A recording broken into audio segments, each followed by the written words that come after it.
బంగ్లాదేశ్లో నెలకొన్న రాజకీయ అస్థిర పరిస్థితులను కేంద్రం నిశ్చితంగా గమనిస్తుంది. ఈ క్రమంలో అఖిలపక్ష సమావేశం నిర్వహించింది. అక్కడ పరిణామాల గురించి విదేశాంగ మంత్రి జైశంకర్ పార్టీల నేతలకు వివరించారు. భారతీయులను తరలించే ప్రమాదకరంగా అక్కడ పరిస్థితి లేవని వెల్లడించారు. భారతీయులను తరలించే విధంగా బంగ్లాదేశ్లో పరిస్థితులు ప్రమాదకరం లేవు, కానీ అక్కడ పరిస్థితుల్ని అత్యంత అప్రమత్తంతో గమనిస్తున్నాం. బంగ్లాదేశ్లో 12 నుంచి 13,000 మంది భారతీయులు ఉన్నారు. పొరుగు దేశంలో ఉన్న మన ప్రజల భద్రత విషయంపై అక్కడ ఆర్మీతో టచ్లో ఉన్నాం అని మంత్రి వెల్లడించారు.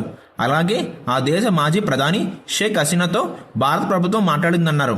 మానవతా చర్యల్లో భాగంగానే ఆమెను భారత్లో ఆశ్రయం ఇచ్చామని చెప్పారు. భవిష్యత్తుపై నిర్ణయం తీసుకోవడానికి ఆమెకు కొంత సమయం కావాలని భావిస్తున్నామని తెలిపారు.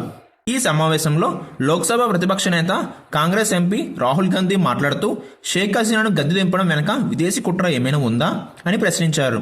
దీనిపై ఇప్పుడే ఒక అంచనా రావడం తొందరపాటు అవుతుందని మంత్రి బదిలిచ్చారు.